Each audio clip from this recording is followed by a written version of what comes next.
नमस्कार प्रेक्षकांनो, स्टार प्रवाहावरील तू ही रे माझा मितवा या मालिकेच्या आगामी भागात आपण पाहणार आहोत की अर्णवच्या चिंतेबाबत त्याचे मामा त्याला समजवतात.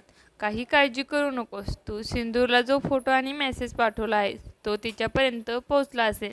त्यावर अर्णव उत्तर देतो. जर तिने तो मेसेज आणि फोटो पाहिला असेल तरीही तिने काहीच उत्तर दिलं नाही किंवा मला फोनही केला नाही. यावर मामा सांगतात की कदाचित ती कोणत्या तरी कामात व्यस्त असेल म्हणून तिला वेळ मिळाला नसेल. अर्णव म्हणतो, जर अजूनही तिचा काही रिप्लाय नाही आला तर मला स्वतः तिच्या घरी जाऊन तिला भेटावं लागेल.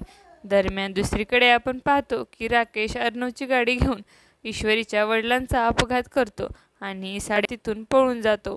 तो आपल्या सहकार्याला सांगतो, आता काही झालं तरी अर्णव या केसमध्ये अडकलाच पाहिजे.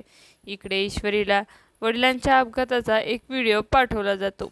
तो व्हिडिओ पाहिल्यावर तिला मोठा धक्का बसतो, कारण त्या व्हिडिओमध्ये अर्णवची गाडी स्पष्ट दिसते. त्यामुळे तिला वाटतं की हा अपघात अर्णवनेच केला आहे. ती खूप संतापत आणि जोराने रडू लागते. आता येणाऱ्या भागामध्ये हे बघणं रंजक ठरेल की ईश्वरी आणि अर्णवमधील गैरसमज सुटतील का, की ती अर्णवलाच या अपघातासाठी जबाबदार धरून त्याच्याशी संबंध तोडेल.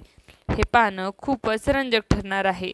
तुम्हाला जर आपला व्हिडिओ आवडला असेल तर चॅनलला लाईक, शेअर आणि सबस्क्राईब करायला विसरू नका. धन्यवाद.